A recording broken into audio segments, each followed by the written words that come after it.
Okay, class. Good morning. Again, Engineer Kuing here. So, ituloy natin class, no? Share ko lang yung screen ko. So, ang susunod class, i-discuss natin is all about Q-factor method, no? So, ito na yung last method for the analysis of lateral loads. Yan. Okay? So, technically class, ang pinaka-factor class or like ang pinaka-unique characteristic class ng Q-factor is yun. Parang elastic design siya class. Tapos, nagde-design siya na inelastic structures. So pag sinabing inelastic structures class, ito yung hindi elastic. So parang yung quad class.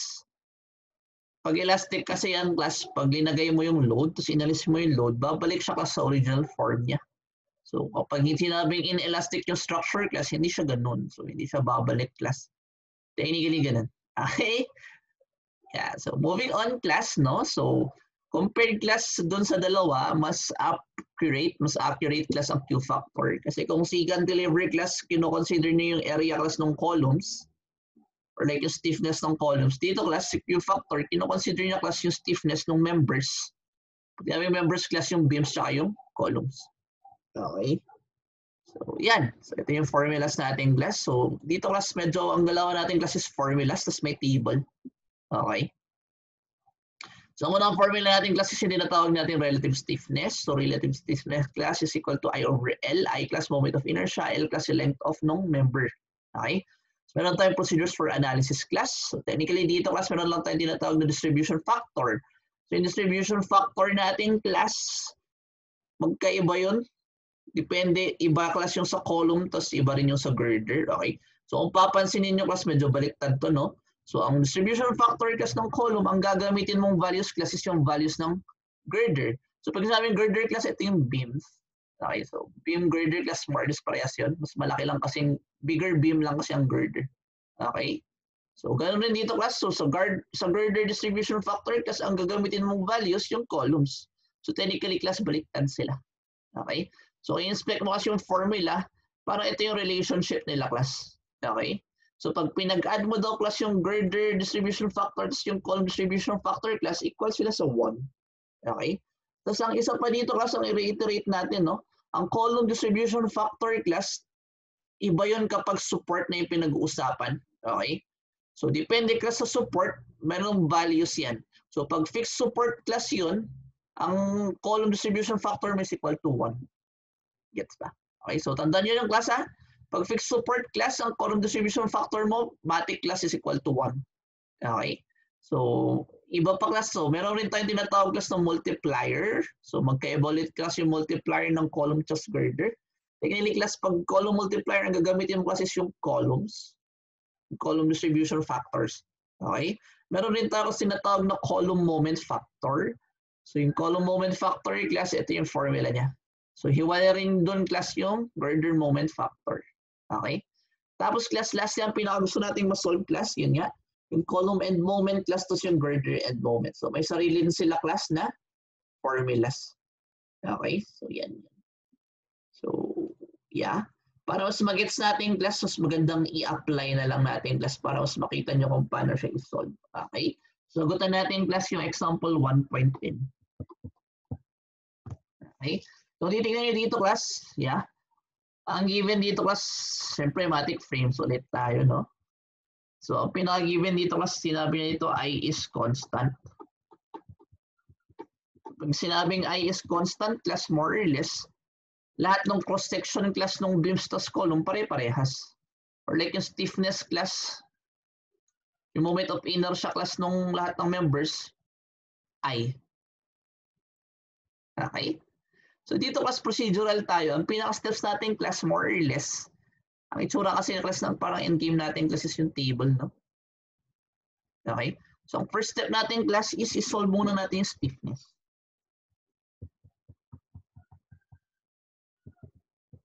Okay? So stiffness natin class K is equal to I over L lang to. Okay? So kung titignan nyo class, pag-inspect natin yung formula I over L, so as long as, since dito class, I is constant all throughout the members, pag magka-press sila ng length class, ibig sabihin, press na yung K nila. Okay? So kung titignan natin class, ang magkakaparehas ng length class is yung lahat ng beams. Okay? Tapos dito class, ang K pala natin class, para more or less kailangan natin ihiwalay class yung K ng GH dun sa HG. Pero more or less class laging equal yun. Okay? Equal lagi yung class. Kasi more or less hindi ako magbibigay class ng member na magkaiba yung cross-section nila. Okay? So, pag GH class yung cross-section niya from G to H, all throughout uniform yan. Okay? So, again, class, hanapin lang natin yung magkakaparehas ng length, magkakaparehas na rin yung K niyan. So, kung titignan nyo kasi lahat ng beams, so technically class, yung K ng GH is equal plasmatic sa HG. Okay? Tapos class yung, so yung next na beam, yung HI, equal siya class sa K ng IH. Okay? Tapos yung next na beam, yung K class ng DE, equal yung class sa K ng ED. Okay? Tapos class yung K ng EF, is equal class sa K ng FE. So is equal yung class sa I over L. So yung I natin class over yung length natin class na 6. Okay? Is equal to class sa 0.167I. Class sa atin na lang class all throughout. Gawin natin 3 decimal lagi para consistent tayo. So 3 decimal places tayo lagi. Okay? So sa I class 3 decimal and so on. Okay? So next class kung titignan natin, magkakapares na lahat. Okay? So lahat naman na ng column class pares naman sila ng length. So pares na rin yung K nila. So yung K class ng DG is equal sa K ng GD. Tapos yung K class ng HE is equal to K ng EH. Tapos class yung K ng IF is equal to yung K ng FI. Tapos class yung K ng AD is equal class sa K ng DA. Tapos class yung K ng BE is equal class sa K ng EB. Tapos class yung K ng CF is equal sa K ng FC. Is equal to I class over yung length nila class na 4. So equal siya class sa 0.25I. Okay? So kung titignan nyo class yung I na yan, more or less pwede siyang i-drop. Kasi class magka-cancel out rin lang sila. Okay? So more or less class pwede nyo nang actually kahit hindi nyo na isulat. Okay? Kasi class magka-cancel out siya. Saan class? So kung inspect natin ulit class kung titignan nyo dito, no?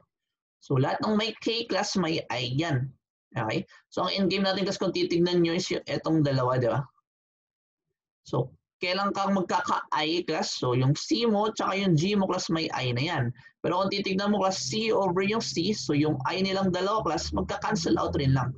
So yung I dito class tapos yung I doon sa baba magka-cancel out. So more or less class, medyo nonsense class na ilagay na rin lang natin yung I. Pero no class na may I dyan. Okay? Pwede mo lang siyang alisin class kasi in the long run class at the end game, kumbaga magka-cancel out rin lang sila. So parang no need to place. Okay? So yan class yung first step natin. Again, yung first step natin class is yung stiffness. Okay? So i-erase ko lang class. So after stiffness class, ang next na kailangan natin class is yung tinatawag natin distribution factors. Distribution factors. Okay? Or class yung kanina, yung notation natin class yung CD. Tapos yung GD. Okay? So kailangan natin i-solve yun class. So technically, ang pinaka-formula lang natin dito class, baliktad yan, no? So pag CD is yung solve natin class, ang formula natin class is yung summation class ng girder. Okay? Over class yung yung summation class ng K ng girder sa joint na yun. Okay?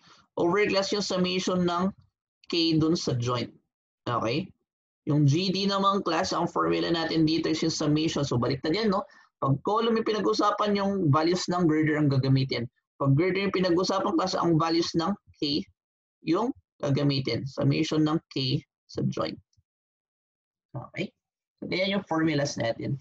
So isosolve natin yung class, ang galawan natin dito per joint tayo. Okay? So unahin natin class yung joint G. So distribution factor class per joint yung analysis. So titignan mo yung G class, no? Tapos yung I, parehas lang yan. Paano mo nasabi class kasi?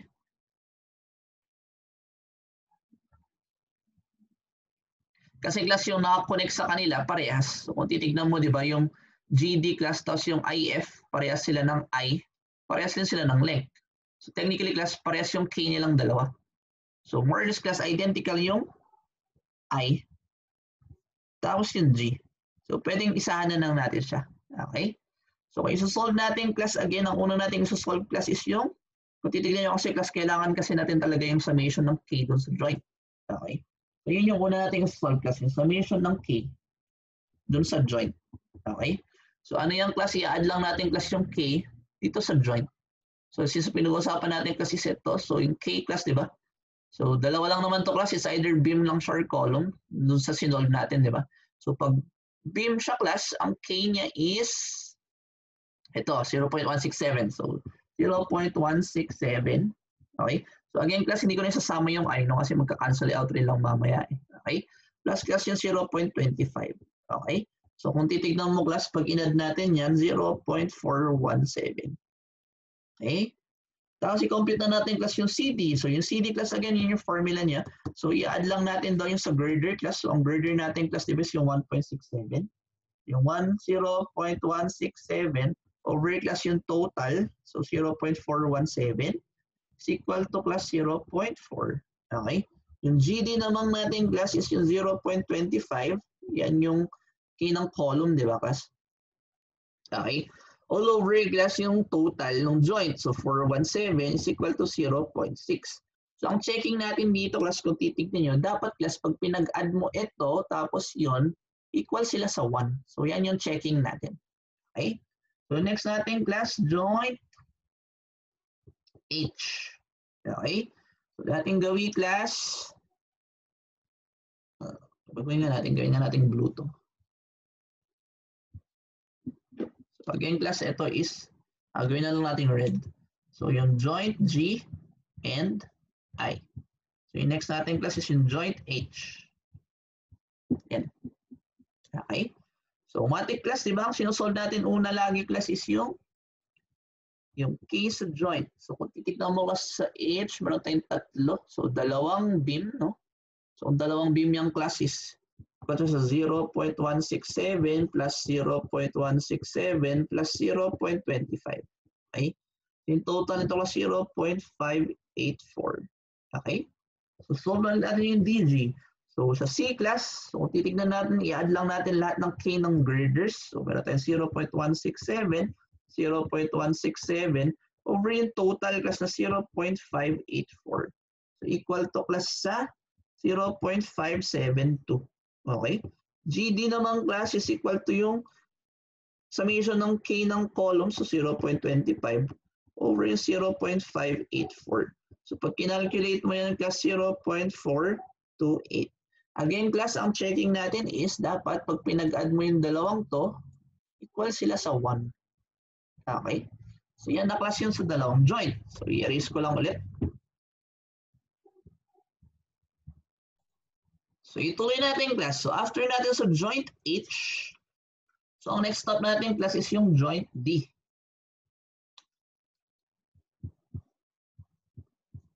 So inspect nyo kasi yung joint D, more or less identical yung class sa joint F. Sabay na rin natin class. No? Okay? So again class, ang lagi natin unang sinusolve class is yung K ng joint. So titignan natin class, so focus na tayo sa D. No? So meron tayong dalawang beam, so 0. Dalawang column, I mean 25 plus 0.25. Tapos isang beam, so 0.167. Pinag-add natin yung class 0.667. Okay? Solve natin class yung D. Again class, huwag nyo kakalimutan, pag C, pag column yung sinosolve class, ang gawin natin values class is yung sa beam. So 167 class over yung total na 0.667 equal to class sa 0.25. Okay? So GD naman class, ang gagamitin natin values is yung sa column. So summation ng column class, ito yung formula natin, no? 0.25 class plus 0.25 over class yung 0.667. So equal to class 0.75. So again class, ang checking natin dito class, supposedly pag pinag-add natin yung dalawang yon, equal siya sa 1. Okay? So moving on class, so next joint E naman tayo. So joint E class, kung titignan nyo, again, matik, isolve muna natin class yung K ng joint. So introspect mo yung E class. So meron tayong dalawang column plus dalawang joint. So 0.25 plus 0.25 plus 0.167 plus 0.167. Okay? So more or less class 0.834 to. Okay? Dating gawin class CD, so i-add natin lahat ng column, I mean girder, kasi column yung pinag-uusapan. So 0.167 plus 0.167 over 0.834 class is equal to 0.4. So GD naman class, so yung column naman class 0.25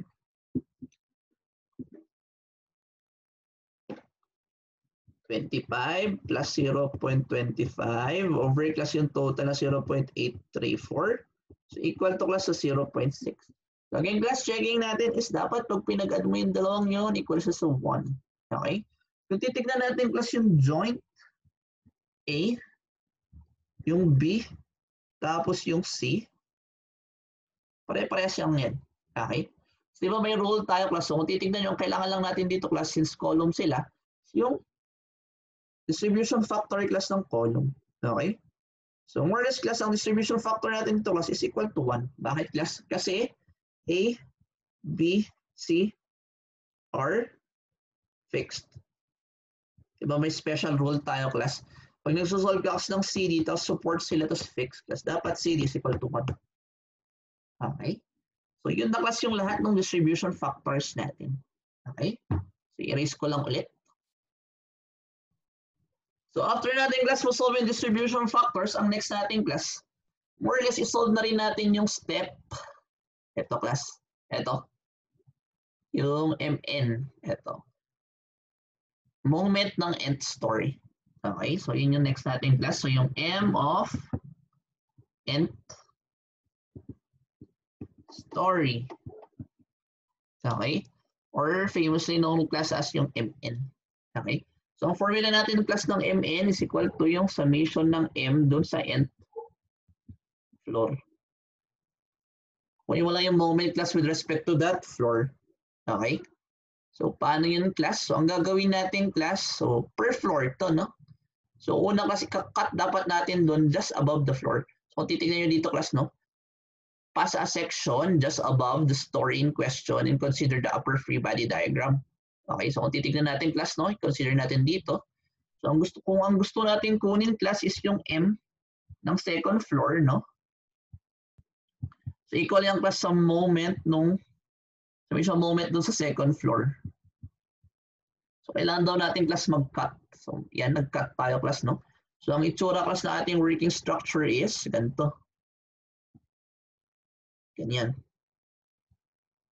Okay? So technically class, ito yung second floor. Okay? So kukopihan mo na lang class. So gamitin na natin yung upper FBD. So meron tayong 30. Okay? Tapos ito class 4 meters. Yan. Okay? Tapos yun na yun. So pag nag-moment tayo dyan class, ibig sabihin yung M2 natin class is equal to 30 times yung 4. So equal lang yan class sa 120 kilonewton meter. So ganun lang class kasimple, no, yung MN. Okay? So next class, kukunin kasi natin yung per floor. So kunin naman natin class yung first floor. So magsasum lang tayo ng moment class dun sa first floor. Okay? So pag kukunin natin yung class, ang working structure natin class is, di ba? Lalagay lang tayo class ng ika-cut down natin class just above the floor. So consider the upper free body diagram. So ang itsura ng free body diagram natin this time class is ganito. Yan. So, ito na class yung first floor. Okay? 4 meters, 4 meters. Tapos meron tayo class dito. So meron tayong 30. Tapos ito class is 50. Okay? So mag-moment lang tayo class. So yung M1 natin class is equal to yung 30 class. Tapos lever arm na with respect to the first floor is 8. Plus class yung 50 lever arm with respect to the first floor is 4. So meron tayong M1 dito class is equal to 440 kilonewton meter. Okay? So yun na yun class. So Pag na-solve na natin class yung stiffness, yung distribution factor, tapos yung M ng nth story class, yung moment ng nth story, pwede na tayong mag-proceed class sa table. Okay? So, ang itsura ng table natin class, so para ang pinaka-solution natin dito class is tabular form. Yun na yung solution natin class, yung table. Okay? So, sulat ko muna class yung table. Ay, erase ko muna to. Okay? So again, after natin class, stiffness, yung distribution factor, tapos yung moment ng nth story, pwede na tayong proceed dun sa table. Okay? Erase ko muna class. So ganito yung tsura ng table natin class, no? So klase ko class, dapat ganito, no? So actually yung table kasi pwede mong i-tweak class, basta makuha mo naman yung final answer. Okay? Pero for our class para consistent, ganito yung tsura class. Okay? So isulat ko lang class. So ayan class, no? So again, ang laman class ng ating column, ganito. Okay? So ito class yung columns natin. Ito yung laman ng table natin, no? Tapos class for every column, syempre may entries. Okay? So nilagay ko na class yung entries dito. So madali lang naman, no? So ang galawan natin dito class, again, ganun, no? So joint muna class. Tapos kailangan mo sabihin kung Bimba or column. Tapos class kung ano yung tawag sa kanya. Okay? So ganyan. Okay? Tapos ito yung mga sinolve natin kanina class. Ang sinolve natin kanina class, ito. Tapos yung MN na yun. Okay? So kailangan natin class ilagay. So i-fill lang natin. Okay? So ilagay ko na rin class, no? Lagyan ko na yung tatlong to. Yan. Tapos yun. Okay? So para mabilis. So ayan class. So ilinagay ko na class yung entries natin dun sa stiffness. Okay? So next class ilalagay ko naman dito sa distribution factor, no? So ito naman class yung entries natin, yung sinolve natin kanina dun sa distribution factors. Okay? So lastly class, lalagyan ko naman ng entries class yung moment for the nth story. Okay? So technically class, ang malalagyan lang dito is yung columns. So ayan class. So technically class, lahat ng sinolve natin kanina, nilagay ko na dito sa table natin. So more or less class, yung mga blankong to, idediretso na natin sa calculator. Okay?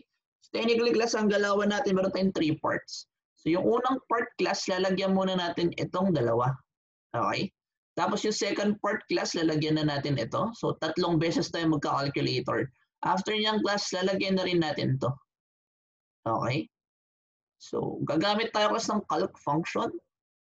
So sa mga hindi pa aware ng calc function class, more or less, ang galawan lang nun is, maglalagay tayo class ng formula. Technically kasi yung formula lang yun, parang yun yung consistent. Constant yung formula kasi nag-iiba lang yung data. So maganda gamitin ang calc function class kapag ganito.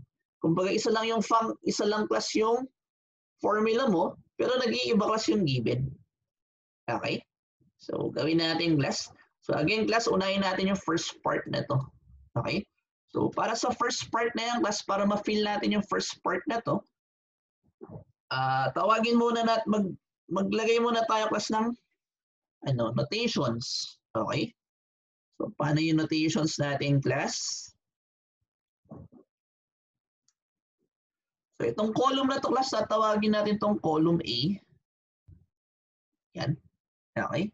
Yung column nito class, tatawagin natin itong column B. Okay? Tapos class, mag-embed tayo ng column C.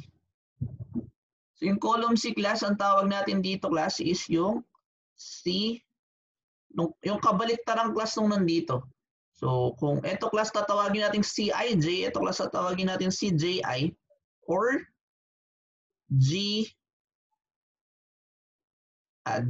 pala to class. Yan. JI.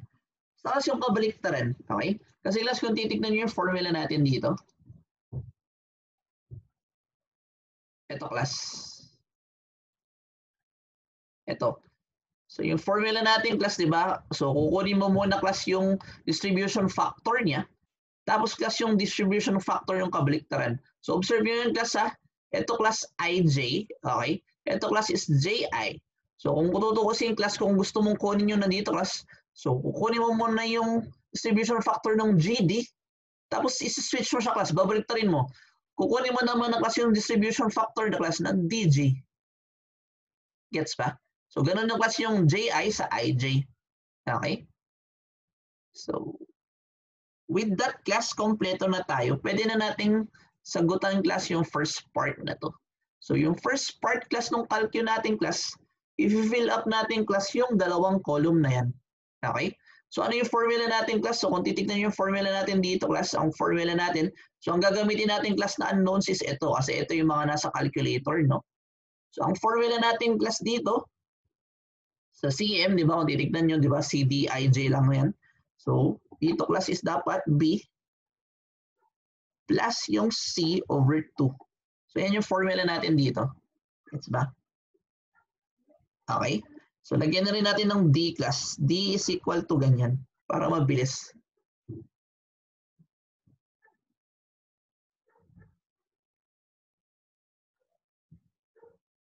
Oo. Okay? Hindi, sige, huwag na. Parehas lang naman actually. Sige. Tawagin na natin tong D. So, parang more or less class. Yeah.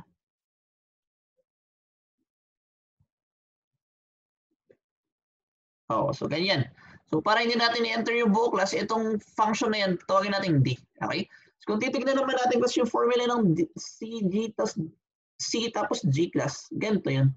So, multi lang natin class yung K times yung ito. So, ang formula natin class dito is yung A times yung D. Okay? Kasi di ba class ito tinawag na nating D. So, with this class, ready na tayo. Kaya na nating buuin ito. Okay? So, ang gagawin lang natin class, kukunin nyo lang yung calculator nyo, no? So, i-clear muna natin class. So, calculate lang natin. So, i-enter muna natin class yung working equation. So, working equation natin class, itong dalawa. Okay? So, ito yung first equation, ito yung second equation. So, ang divider natin class or separator natin is yung colon. So, i-enter mo lang yung class. So, yung alpha D, okay, equals yung alpha B, okay, plus class yung alpha C over 2. Okay? Separator natin class is colon. Okay. Dapat nasa labas, andito. Yan, colon. Okay? Tapos class, ang next natin is yung A, i-multiply natin sa D. Okay? So, ito na class yung working equation natin. So, kung titignan na class, dalawang equation yan, no? Ito yung first equation, ito yung second equation. So, ang next class, pipindutin lang natin yung calc. So, pagkapindot mo yung calc class, so yan yung formulas mo, di ba? Kung titignan mo, may unknowns yan. Tatanungin niya kasi yung mga unknowns mo ng sunod-sunod. So, kung tinanong niya kasi ano yung B mo, so, di ba sinabi na natin class yung B natin is yung column na to? So, enter ko lang class 0.4. Unahin natin class yung first line. Okay? So, pindutin mo class yung equal sign. So, tatanungin niya ano yung C. So, di ba ang pinag-uusapan natin this time class is yung GD? Eh, di ba ang C natin class, sabi nga natin, babaliktarin mo lang class, tapos kukunin mo yung value niya doon. Okay? So, di ba yung una natin in-enter class, ito. So, yung distribution, yung C natin class is yung distribution factor class nung DG. So, hanapin mo yung DG class. So, ang DG natin class is ito, di ba? So, kukunin mo class yung distribution factor niya class. So, 0.25. So, ang entry natin dito class is 0.25. So, 0.25. Okay? So, pinutin mo lang equal sign. Tapos, tatanong yan ni A. So, yung A natin class, kung dito, si baka pinag-usapan ng GD. So, ang A natin class, sabi nga natin yung K yun. So, enter mo lang yung 0.25. Kasi ito yun, di ba? Okay? So, equal sign. So, kung titignan mo class, ito daw yung sagot natin dun sa unang equation. Di ba yung unang equation natin class, ito yun. So, yan na yun class. So, 0. So, ito na isusulat natin. 0.525. Okay? So, pinutin mo yung equal sign class. So, ito naman yung sagot natin class dun sa C tsaka G. Kasi ito yun, di ba? AD. Okay? So, ang sagot natin dyan class is, so 3 decimals lang tayo dito class. I-round off nyo na sa 3 decimals. So, 0.131. Okay? So, after dito class, pag nakuha mo na lahat, huwag mo pipindutin yung clear, huwag mo pipindutin yung on. Ang pipindutin mo kasi is yung equal sign. So, uulit-ulit siya. Okay? So, tatanong ulit yung B. So, tapos na tayo sa column na to, di ba? So, dito naman tapos kay GH. So, ang B natin class is 0.6. Okay?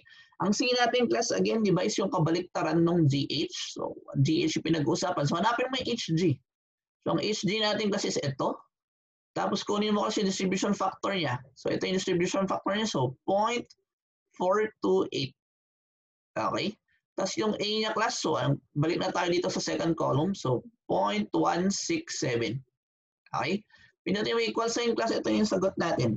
So 0.814 class.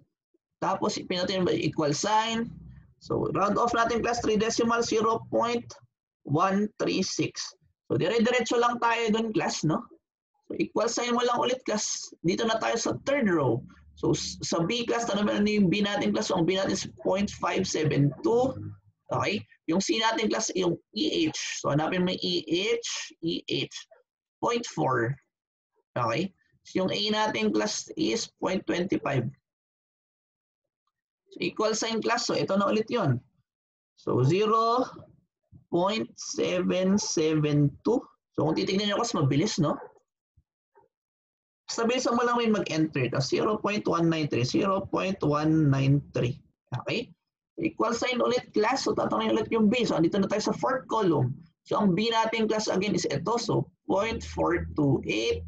Okay? Ang C natin class is yung distribution factor ng kabaliktaran niya. So GH so class. So 0.6. Okay? So ano yung A natin class? Yung A natin class is yung stiffness. So H na tayo. 0.167. Okay? So, ang ilalagay natin class is yan ulit. So, 0.728. Okay? Equal sign ulit class. So, 3 decimal tayo dito. 0.122. Okay?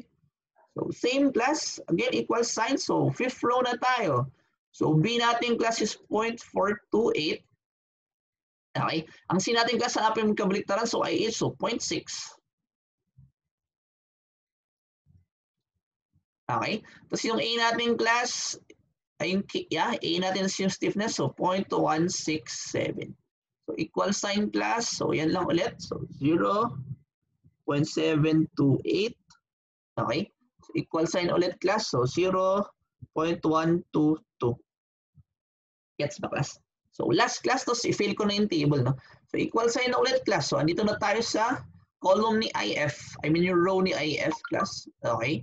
So, again, B class. Ang B natin, di ba class is yung column na to? So, 0.4. Okay? Ang C natin class, again, yung distribution factor ng kabaliktaran niya. So, IF class. So, pumunta natin sa FI. So, ang FI natin class is 0.25. Ang A natin class is yung stiffness niya. So, 0.25 din. Okay? So, sagot natin class is 0.525. 0.525. Okay? So, equal sign ulit class. Yan. 0.131. Okay? Gets ba class? Sige, last pa ulit. Isa pa. So, last na ito na tapos i-fill ko na yung column. So, more or less equal sign lang ulit class. So, pinatay clear, delete, or on. So, equal sign lang ulit. So, tatangin ulit yung B mo. So, ang B natin class is 0.6. Okay, ang C natin class yung kabaliktaran nito, so HI. So HI is 0.428. Okay, ang A natin class is 0.167. So equal sign mo lang class again, yan na yung sagot natin.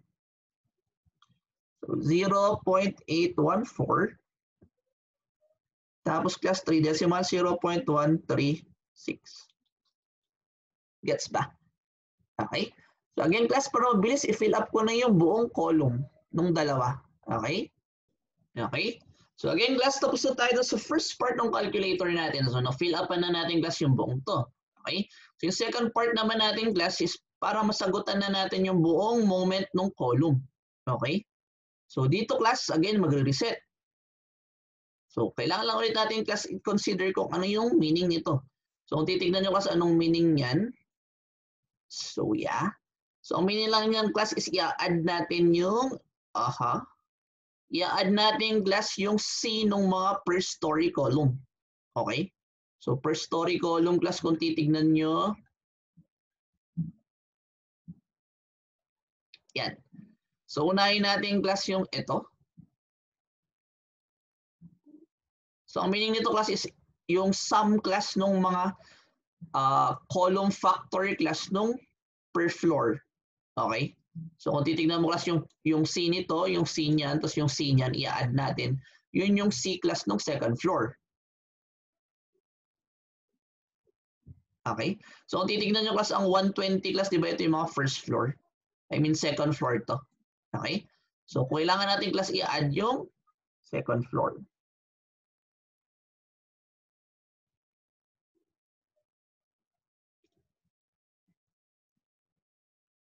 Okay? So, ang galawan natin this time class, i-reset natin. So, ang tawag na natin dito class is yung, ito na yung column A. Ito na yung second part kasi nung calculate natin class, di ba? Tapos ito na class yung column B.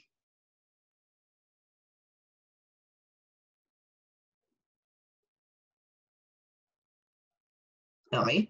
Tapos class, ito yung column C.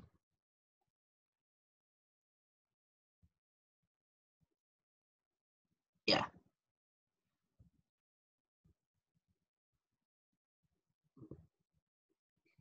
So with this class, okay na tayo. Column A, B, tapos C. Okay? Tapos class, makukuha na natin yung moment sa C. Gets ba? Okay? So ang kailangan lang natin dito kasi calculate natin. So, asan yung calculator? Tapos na natin yung calculus yan. Hindi. Nakalimutan ko. Ilagay pala natin class yung formula. Okay?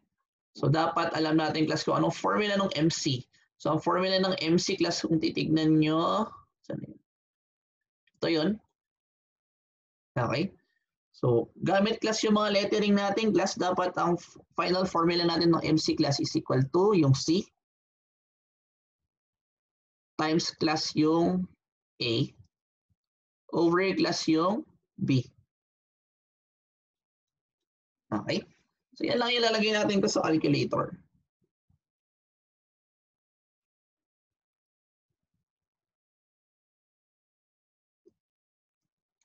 So, again, class, no? Alpha C,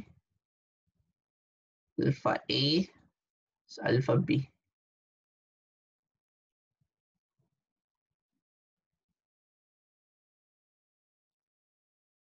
Yeah, ganun lang talaga eh. Okay? So, calc class, tatanungin ko ano yung C mo. So, ilagay natin class yung 120. Okay? So, ano yung A natin class? So, 0.131. Okay? Tapos yung B natin class, so yung B, kailangan natin class i-add lahat nung, so kailangan natin ito class. So, kailangan natin class i-add lahat nung C. Kasi di ba ganito siya class, summation of Cn. Nung nasa second floor column. So ano yung mga C ng second floor column class? So kung titignan nyo kasama si GD. So yung 0.131 class plus. So GD. So yung kabaliktaran niya class si DG. So hanapin natin si DG class. So 0.113. Okay? Tapos so 113. Tapos hanapin natin class si HE. So plus si HE. So yung HE natin class is ito. So 0.193. So yung kabaliktaran class ni HE. So si EH. So 0.172. Okay. Plus class yung. So si IF naman. So IF class is 0.131. Okay. Plus class yung kabaliktaran ni IF. So si FI. So 0.113. So, equal sign. Okay?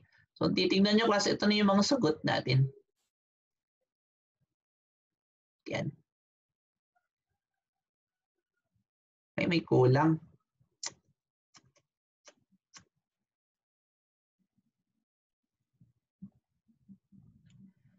Kulang pala tayo class. Dapat ilagay muna natin siya dito. Kasi di ba, kailangan rin pala natin yung alpha B class. So, alpha B, ganyan. So, yan. Okay, kasi fill upan natin to, tapos fill upan rin natin yun.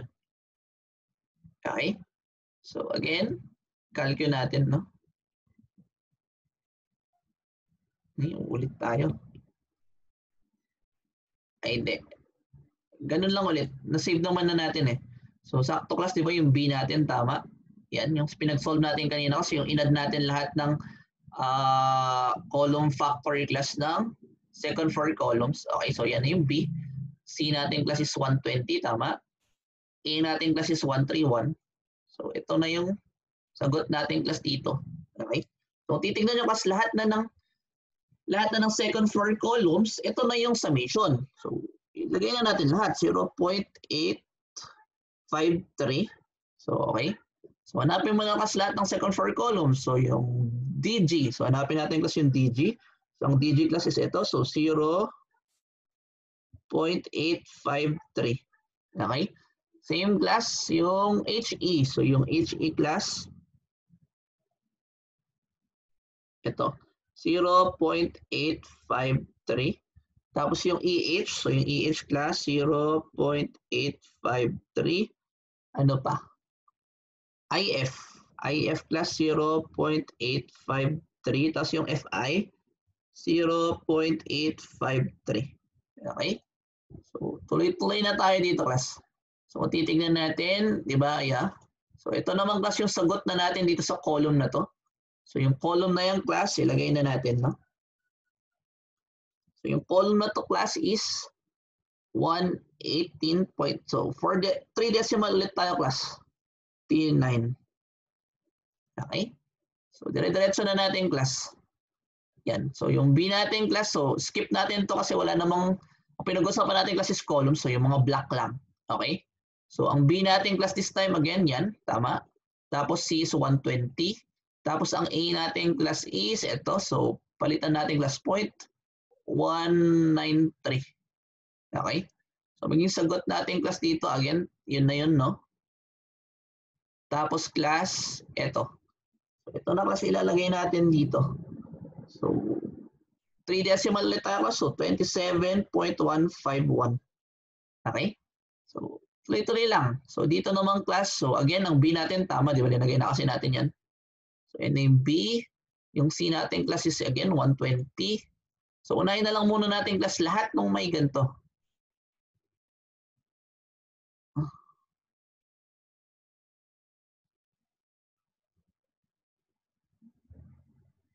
Isin ko lang to, class, para hindi nakakalito, no?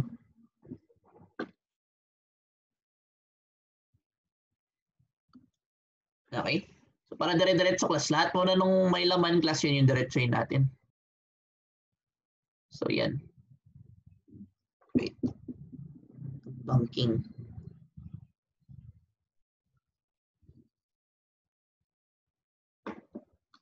So, para hindi tayo malito, class, yan. Tapos 440. Ito, class, 120, 440. Tapos may space, tapos 440, 440, 440. Yan. Okay? So, tuloy natin, class. So, again, class, ano yung A? Saan na tayo? So, andito na siguro tayo. Ito. So, 0.131 ulit tayo dito. Yan. So, ito, class, yung para sa column na yun, no? Yung B. Tapos, next class is yung sa column na to. So, sagot na natin dito, class, is same, 18.429. So, 3 decimal lang tayo. So, diretso lang, class, again, ang B natin, tama. Tapos, ang pan natin is 120. Ang A natin, class, is 0.113. 0.113. Okay? So, yan yung una, class. So, ito yung sagot natin. So, dito, class, meron tayong 15.897. Okay? So, tuloy-tuloy lang, class. Again, dito muna tayo. Mamaya na natin. Skip na lang muna natin to. Okay? So, 853 tama. Tapos yung 120. Tapos 0.172. Okay? Sino pa? Yan. So, dito na tayo, class. 24.197. Okay? So, last class. So, ito. So, 853, 120 class. Tapos yung 0.113. Titignan natin, class. Hindi yan yung una. Tapos ito. So, 15.897.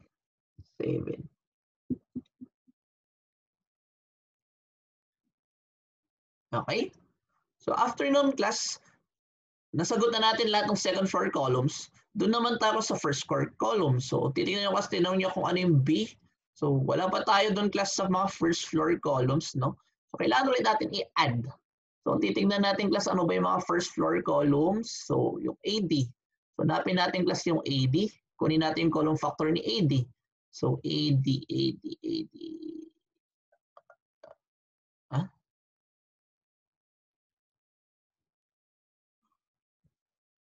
Ay, mali yun. Nandito class kulang. So, dapat ito is AD, ito is BE, ito is CF. Okay? Yeah, sorry.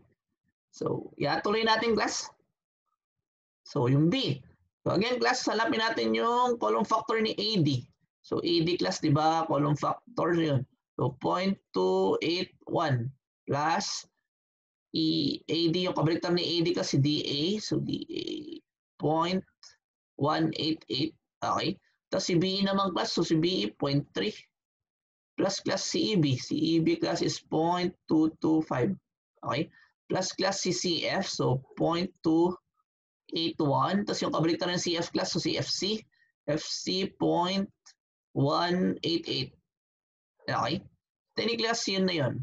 Tapos ang C natin class, kung titignan nyo, ang C namang second floor column class, lagi 440. So, 440. Okay? So, okay na tayo dun. So, unahin natin class, ito. So, 0.188.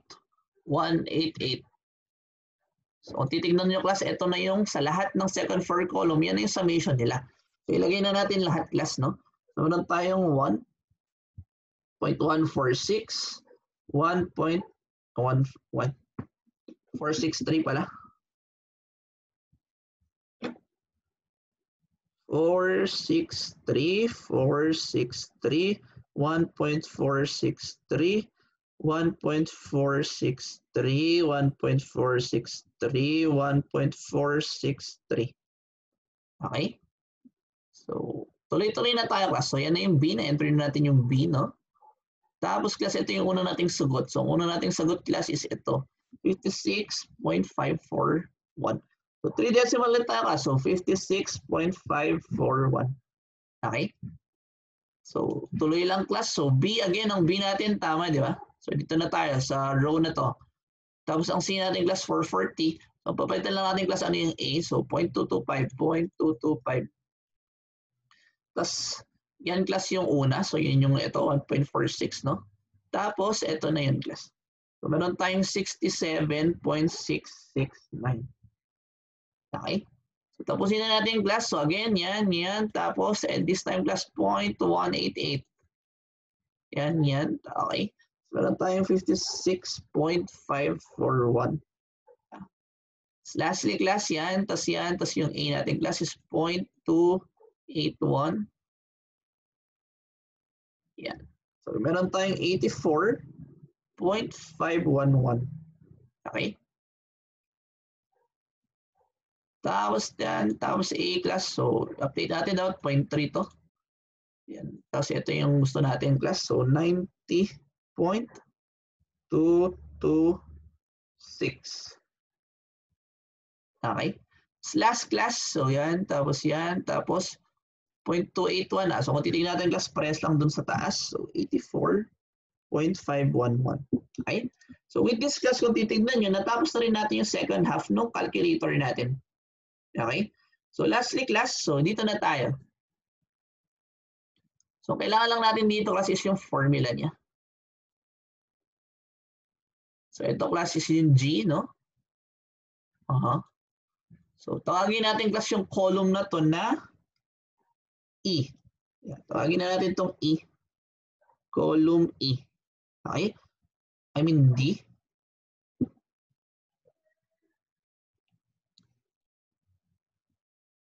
Ay, hindi. Parang gagawa lang tayo ng bagong variable dito, class. So, yung column na yun, wala lang. Okay? So, una, class, mag-introduce tayo ng variable D. Ang variable D natin, class, ito yung summation ni G. Okay? Tapos yung column E, class, ito na yung ito, class, yung titignan kasi natin, class, yung formula natin, no?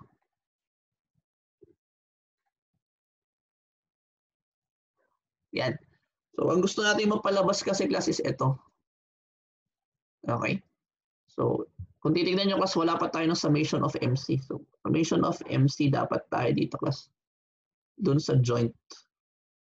Yan. Okay? So, para makuha yan, class, so i-pattern na natin dito. Kung titignan nyo, ang formula natin dito, class, kay MG is equal to, so, yung E muna, class, yung E, times class yung GJ. So, ang GJ natin, class, i-adapt na natin to. So, yung A.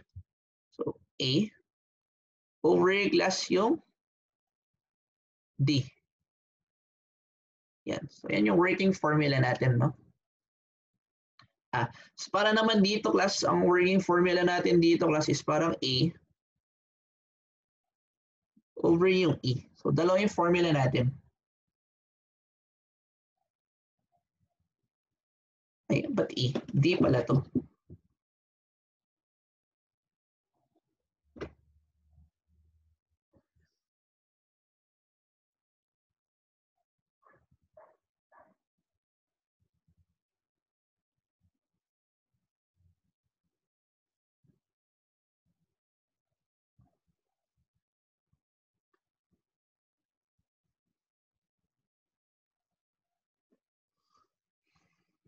D.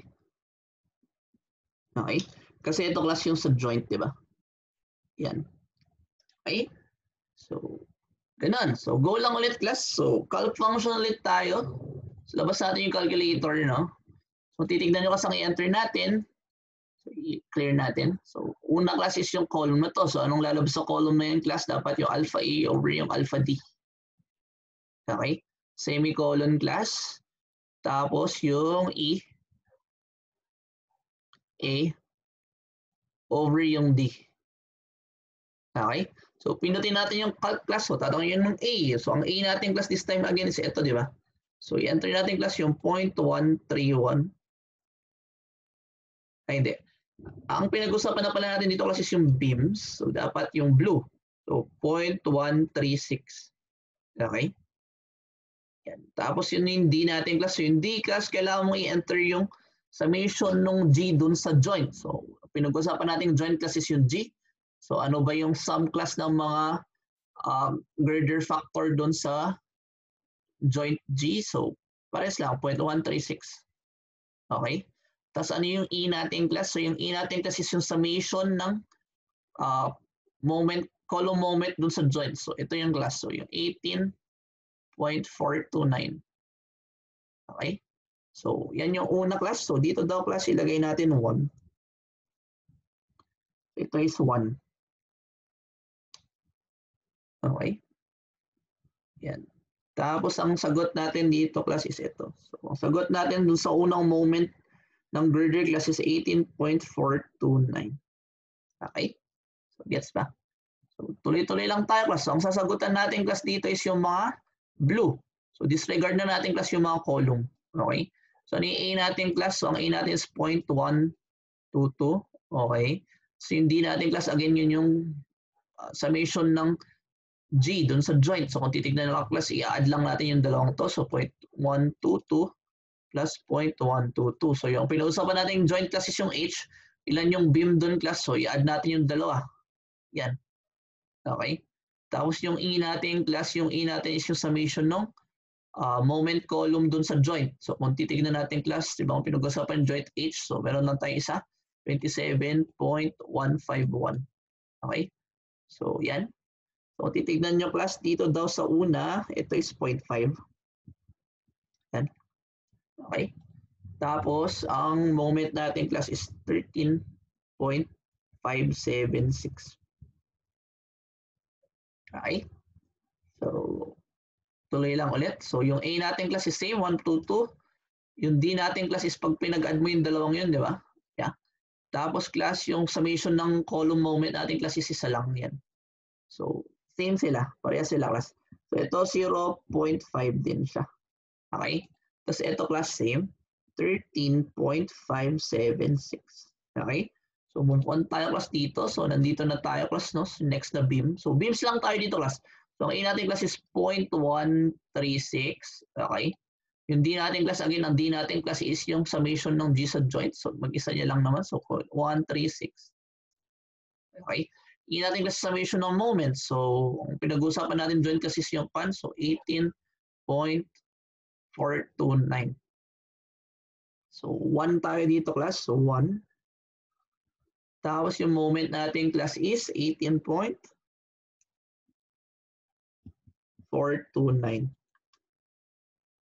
Okay? So, tuloy-tuloy lang. So, next class is yun.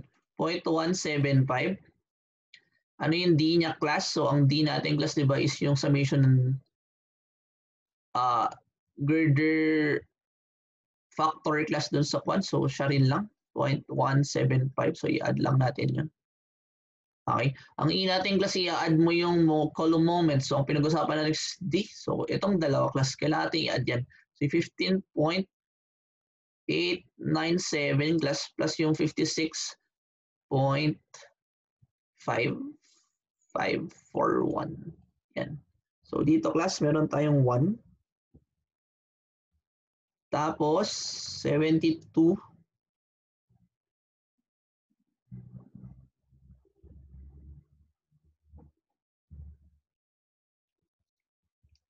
72.438. Okay? So move tayo dito class. So meron tayong 163. So 0.163 equals D class yung summation ng joint. So joint E na tayo class. So may dalawang beam. So i-add lang natin yun. 163 plus 0.163. Okay? E class. So joint E, ano yung moment? So i-add natin yung dalawang yan. 24.197 plus 67.669. Okay? Titignan mo class. So dito daw class is 0.5. Okay? Tapos meron tayong 45.933.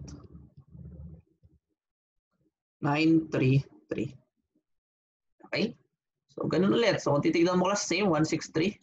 Tapos pag pinag-add natin yung dalawa class yan. Tapos class pag pinag-add natin yung dalawang yun. So same lang sila class. So 0.5 ulit dito. Tapos 45.933. Okay? Tapos last class, A. So again, 0.175. Okay? Di natin class yung sum ng mga beam dun sa column ay joint F. So is siya rin lang, 0.175 lang. Okay? Yung A class yung sum ng moments, column moments. So meron tayong 15.897 plus yung 56.541.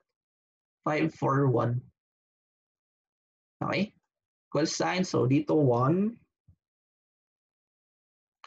Tapos meron tayong 72.438.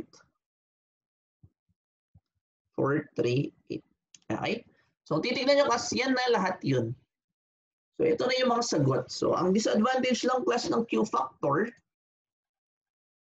hindi mo alam class kung ano yung direction.